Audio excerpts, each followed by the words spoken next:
E o Rupert, que originalmente era um urso pardo e do nada acabou virando um urso branco. Por que será que embranqueceram ele, hein? Eu não sei.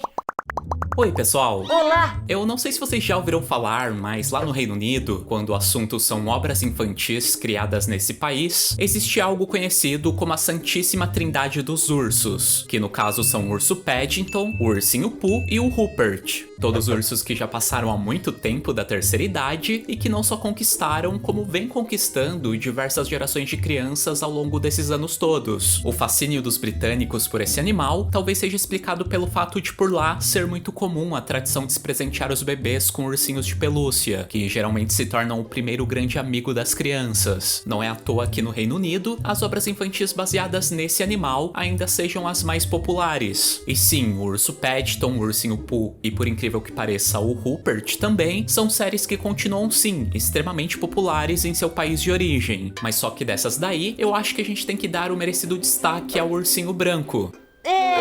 Primeiro porque ele é o mais velho dos três, ele foi criado em 1920, ou seja, há quase uns 105 anos, mas principalmente porque é diferente dos demais, que tem suas histórias mais focadas na fofura, amizade e relações entre os personagens, as histórias do Rupert são essencialmente de aventura. O Rupert é conhecido por explorar mundos mágicos, perigosos e desconhecidos, encontrando pelo caminho vilões que realmente são vilões, como gangues de ladrões, piratas, cavaleiros malvados, bruxas, ogros, criaturas míticas. As histórias desse personagem sempre são repletas de mistérios, e muitas vezes até mesmo envoltas em acontecimentos que chegam a ser verdadeiramente assustadores. Não é por menos que o desenho dos anos 90, que chegou até a gente pela TV Cultura, tenha feito tanto sucesso. Isso porque dentre as séries que esse canal exibia na época, o Rupert, ao lado do Tintin, eram tecnicamente os únicos desenhos de mais ação, vamos dizer assim, mas com o diferencial de que o Ursinho Branco levava vantagem, porque ele conseguia se disfarçar perfeitamente como uma série mais fofa devido aos personagens que eram animais antropomórficos. Mas é uma pena que, apesar dessa animação ter feito bastante sucesso por aqui, o Rupert como franquia não tenha ficado tão popular. Pra você ter uma ideia, esse personagem tem séries mais atuais e também algumas mais antigas, que infelizmente nunca chegaram no Brasil. E vocês notaram que nessas duas animações que eu mostrei, tanto a mais antiga quanto a mais nova, o Rupert é um urso pardo e não branco? Então, o motivo é que o Rupert realmente é marrom, mas pra gente entender a confusão envolvendo a sua cor e saber que animações são essas também, né? Só mesmo conhecendo toda a sua história de criação e evolução ao longo dos anos.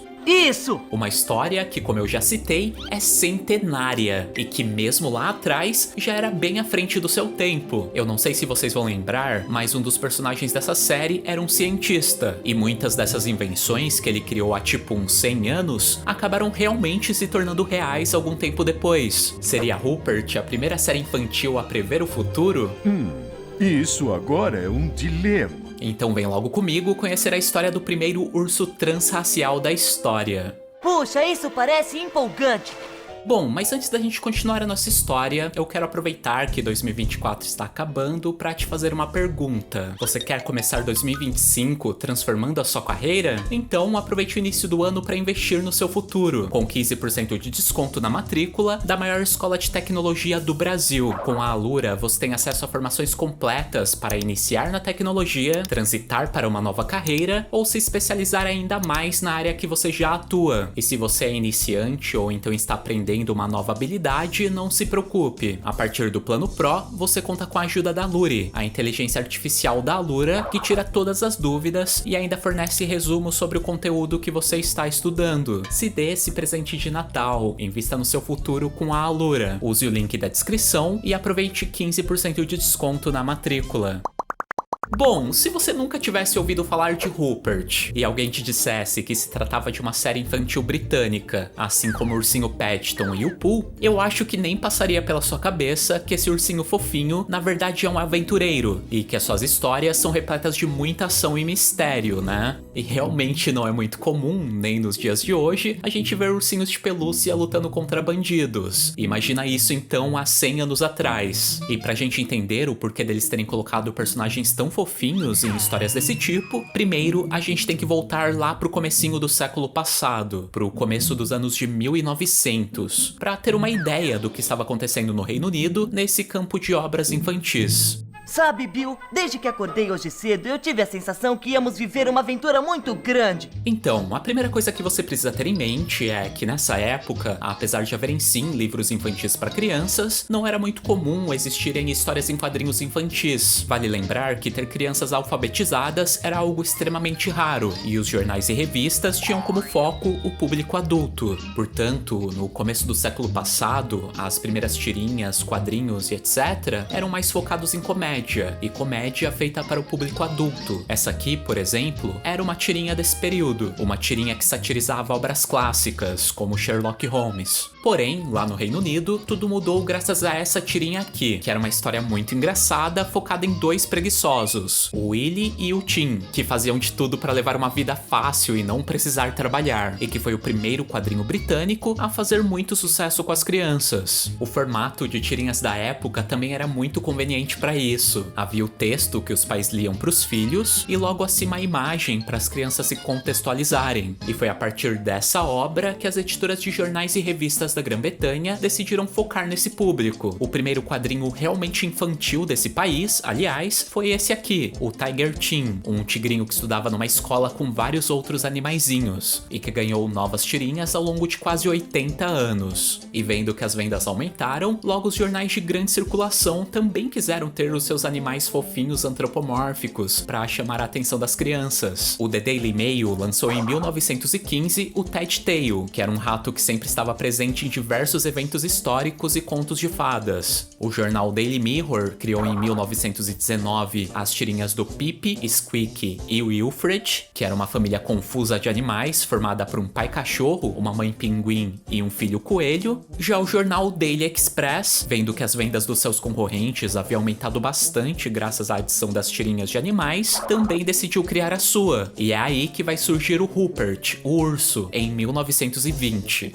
Ei, esse sou eu! Mas só que se você reparar, enquanto as demais tirinhas de animais traziam temas mais infantis, tendo histórias mais fofinhas, educativas ou engraçadas, o Rupert já trazia histórias mais complexas. Para começar, ele vivia numa época meio que medieval. Haviam muitos elementos nórdicos nas suas histórias, como castelos, cidadelas e estilos muito antigos de vestimentas. E suas aventuras geralmente traziam criaturas que remetiam a esse período, como elfos, ogros, goblins, grifos, que na época, até pelo panorama dos quadrinhos concorrentes que eu citei, não eram temas muito populares entre os pequenos. Sem falar que o protagonista se envolvia em muitas aventuras que realmente colocavam sua vida em risco. Até parecia que era um quadrinho mais focado no público adulto. E o porquê do Rupert ser tão diferenciado dos demais animaizinhos infantis do seu período, a gente só consegue entender conhecendo seus criadores. E que no caso foram o casal Herbert e Mary Tortel. E não, infelizmente não existe uma foto do Herbert. Bom, nascidos no mesmo ano, o de 1874, o marido, além de poeta, ele chegou a publicar alguns poemas épicos na Inglaterra, era principalmente um cara apaixonado por mitologia. Ele era fascinado pelo folclore ali da região britânica e também pelos contos de fadas macabros dos irmãos Grimm, ou seja, um louco por fadas, bruxas, gnomos, locais mágicos encantados e coisas do tipo. Porém, sua vida como poeta não foi muito bem sucedida, e ele só foi conseguir se estabilizar mesmo profissionalmente a partir de 1900, quando ele se tornou repórter do recém-inaugurado Daily Express, e ele saiu tão bem na função que logo se tornou o editor-chefe do jornal, e era ele que estava no comando quando os jornais concorrentes passaram a se destacar com os quadrinhos de animais. E vendo que os ursos estavam bem em alta nesse período, haviam os ursos dançarinos fazendo sucesso em feiras e circos. Na Alemanha, a Margaret Steiff estava fazendo sucesso devido à confecção de ursinhos de pelúcia, e nos Estados Unidos, o Theodore Roosevelt estava usando um ursinho como mascote de campanha. Ele decidiu então criar um quadrinho baseado nesse tipo de personagem para impulsionar as vendas do seu jornal. Mas só que apesar de escritor, ele não era desenhista, né? E é aí que vai entrar a sua esposa, a Mary, que olha só, havia estudado artes com um cara chamado Thomas Sidney Cooper, que era nada mais que um pintor de animais. Ele desenhava quadros de gados, ovelhas e coisas do tipo. Ou seja, seja, ela seria perfeita para desenhar bichinhos. E assim se iniciou a parceria entre os dois, enquanto o Herbert criava as histórias, colocando muito daquilo do seu gosto pessoal, ou seja, muita mitologia, folclore e contos de fadas nas suas versões medonhas, a Mary fazia as ilustrações, desenhando principalmente os personagens principais como animais fofos. Afinal, era uma história para crianças. E não é que esse projeto fez um enorme sucesso, e muito graças ao fato das historinhas iniciais do Rupert serem repletas de suspense ao final de cada tirinha, fazendo com que o leitor ficasse ansioso pelo jornal seguinte para saber o que iria acontecer com o protagonista.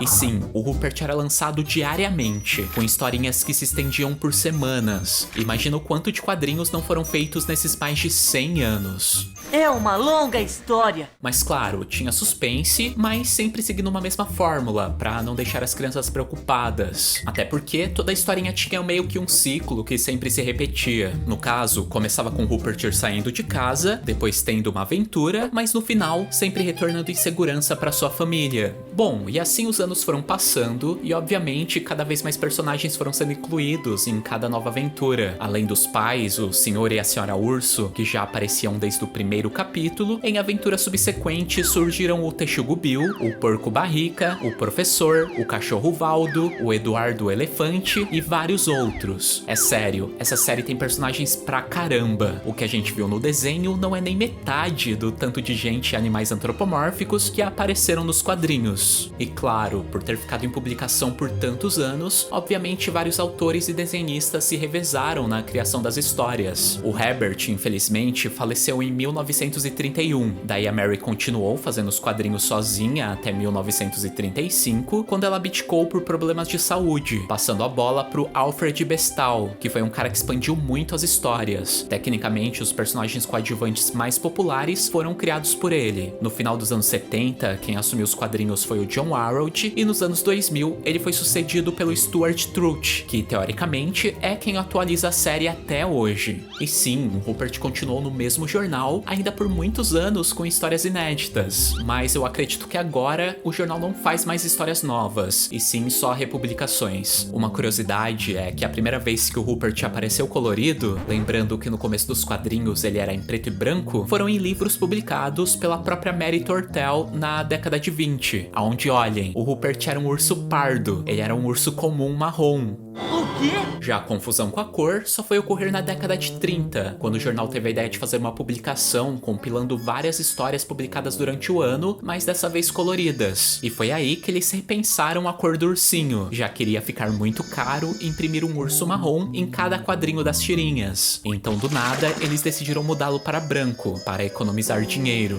Mas isso é horrível! E é por isso que a cor do Rupert se tornou tão confusa, já que muitas adaptações preferem utilizar a versão original, feita pela sua criadora. Já outras seguem a mais conhecida, a branca, que é a versão utilizada pelo jornal. E falando em adaptações, apesar do Rupert ter se tornado uma figura presente na vida cotidiana do cidadão britânico, através das páginas dos jornais, ele só foi parar na televisão 50 anos depois de ter sido criado, mais precisamente em 1970.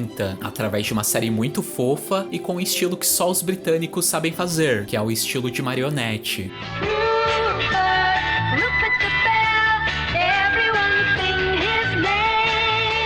A cor escolhida pra ele foi a marrom, e os episódios eram realmente muito bem feitinhos. Essas séries de marionetes têm um charme próprio, né? A segunda série pra TV já é a que a gente conhece, a dos anos 90, que foi muito exibida aqui no Brasil pela TV Cultura, e que curiosamente foi produzida pela Nelvana, um estúdio de animação canadense. Ela teve um total de 65 episódios, divididos em 5 temporadas, e todos os capítulos foram adaptados de histórias originais, aquelas histórias publicadas nas tirinhas de jornais desde 1920. Ou seja, a gente assistiu o Rupert mesmo, na sua essência. Outra coisa legal é que essa série tentou trazer o máximo de personagens coadjuvantes diferentes, que nas tirinhas foram aparecendo ao longo dos anos. Mas pra mim, o charme desse desenho mesmo era a sua trilha sonora. Uma curiosidade é que a música tema foi baseada numa peça musical do pianista alemão chamado Robert Schumann.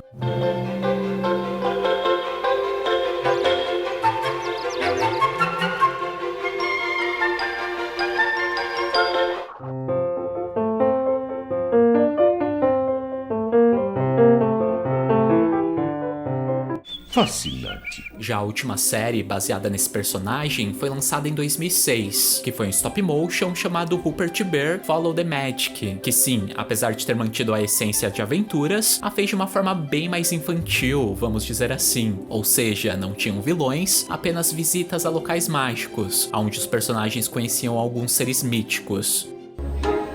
Gostaríamos de esquecer. Já quanto a outras adaptações, em 1984, o ex-Beatle Paul McCartney, que é um grande fã desse personagem, comprou os direitos da série para fazer um curta musical baseado nele, surgindo assim Rupert and the Frog Song, que ficou realmente muito bom. Tanto o roteiro quanto as canções foram escritas por esse cantor, que aliás também dublou o personagem principal. Hello, Edward! Hello, Bill! Hello, Rupert. E aliás, uma das músicas compostas para o desenho ficou no topo dos charts musicais do Reino Unido na época do seu lançamento.